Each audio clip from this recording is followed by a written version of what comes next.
Most welcome everyone at my YouTube channel Study with Satish. Now, this time I am going to explain an important topic under the chapter retirement, and the topic is payment of the amount due to retiring partner. Means जो partner firm से retire हो रहा है उस partner की total due amount के payment से related. When the amount due to the retiring partner is ascertained after all adjustments, it is either paid out in cash or transferred to his loan account if the amount is paid in cash or by check. Remember, जो partner firm से retire हो रहा है, retirement के समय उस partner का, देखो मैंने अपने पुराने वीडियो में, इसके पहले के वीडियो में ये बात आप लोगों से डिस्कस किया था कि जितना भी अमाउंट रिटायरिंग पार्टनर का बनेगा, चाहे वो गुडविल में हो, रिजर्व में हो, रिवैल्यूएशन में हो, उन सभी अमाउंट्स को कैलकुलेट करने के बाद रिटायरिंग पार्टनर के कैपिटल अकाउंट में ट्रांसफ़र किया जाएगा, मीन्स रिटायरिंग पार्टनर को पेड किया जाएगा. तो देखो यहाँ पे जब ये कंडीशन बनेगी, if the amount is paid in cash और बाय चेक, तो एक चीज़ और ध्यान रखिएगा, यहाँ पे दो सिचुएशन बनती है, या तो अमाउंट कैश में पेड कर दिया जाएगा या फिर वो अमाउंट लोन अकाउंट में ट्रांसफ़र किया जाएगा रिटायरिंग पार्टनर के. तो फर्स्ट कंडीशन में we are discussing about the amount paid by the firm in the form of cash और in the form of cheque. Then journal entry in this condition will be retiring partners capital account debit to cash और bank account. Remember this point, if the amount is paid in cash or by check, a retiring partner's capital account debit to cash or bank account. And now see the second point, if the amount is not paid in cash, the amount due to retiring partner will be transferred to his loan account.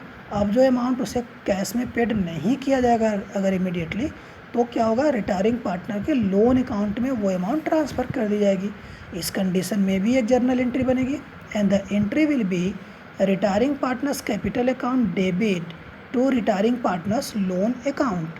Remember and note down these entries: retiring partners capital account debit to retiring partners loan account.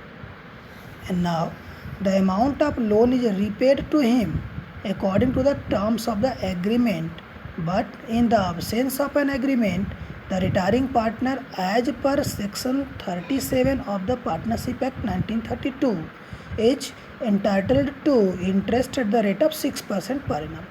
देखो कहने की meaning यहाँ पर ये है कि जितना भी अमाउंट लोन में ट्रांसफ़र होगा रिटायरिंग पार्टनर का, लोन की वो amount repaid to him according to the terms of the agreement. जो भी पार्टनर्स के बीच में टर्म्स एंड कंडीशंस डिसाइडेड होंगे उसके अकॉर्डिंग टू रिटायरिंग पार्टनर को लोन की अमाउंट पूरी पेड की जाएगी along with interest. Remember this point. और आगे देखो नेक्स्ट पॉइंट में ये कहा गया आपको कि as per partnership act 1932 section 37 में ये पॉइंट मेंशन है कि रेट ऑफ इंटरेस्ट जो होगा वो 6%. देखो अगर कहीं पार्टनर्स के बीच में रेशियो डिसाइडेड है, means rate of interest decided है, then no problem. But if the rate of interest is not decided between the partners or among the partners about the repayment of interest on loan amount, then in this condition it will be 6% per annum till the loan is paid off. जब तक loan की amount paid नहीं कर दी जाती तब तक 6% के rate से इंटरेस्ट पे करना पड़ेगा. यही पॉइंट देखो यहाँ पर आप लोगों ने अभी देखा, as per section 37 partnership act 1932 is entitled to interest at the rate of 6% per annum till the loan is paid off. At this option instead of the interest he may take that's share of profits which has been earned by the firm by the use of the amount due to him. कहने का sense यहाँ पर यह है कि partner के loan के amount को यूज करने के बाद, मीन्स पार्टनर का जो टोटल ड्यू अमाउंट है, अगर वो अमाउंट उसे कैश में पेड नहीं किया गया और उसके लोन अकाउंट में ट्रांसफ़र किया गया, it means as a loan वो अमाउंट मानी जाएगी फर्म में, ठीक है. और उस अमाउंट पर जो भी इंटरेस्ट बनेगा वो इंटरेस्ट और जो प्रिंसिपल अमाउंट है, ये दोनों अमाउंट पेड करना होगा फर्म को, किसे, उस रिटायरिंग पार्टनर को. And the right is also available to the legal representatives of the deceased partner. अब सपोज दैट जो रिटायरिंग पार्टनर है अगर बाय द वे वो एक्सपायर कर जाता है या नहीं होता है तो उस कंडीशन में जो भी उसका लीगल रिप्रेजेंटेटिव होगा उसके पास भी यही राइट्स अवेलेबल होंगे, means principal amount along with interest if decided, then at per the decided rate of interest. If it is not decided, then at the rate of 6% firm पे करेगी retiring partners को और the representative of retiring partners. Okay, और देखो यहाँ पर एक important point है आप लोगों को, note it and remember this point, keep it in your mind that if nothing is mentioned about the payment of the amount due to retiring partner, means जब आप क्वेश्चन सॉल्व कर रहे हो और क्वेश्चन में अगर ये नहीं दिया है कि जो भी रिटायरिंग पार्टनर की अमाउंट ड्यू हुई वो टोटल अमाउंट उसे कैश में पेड किया जाएगा या नहीं, अगर ऐसी कोई इन्फॉर्मेशन नहीं दी हुई है then the amount due to retiring partner will be transfer to his loan account.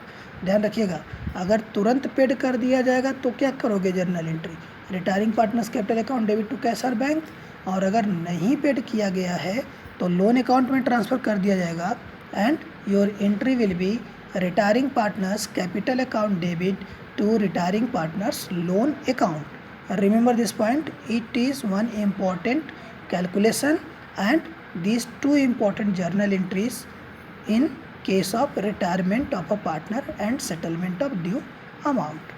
Okay, thank you so much for watching this video. Please like it, share it and subscribe it. Okay, thank you so much.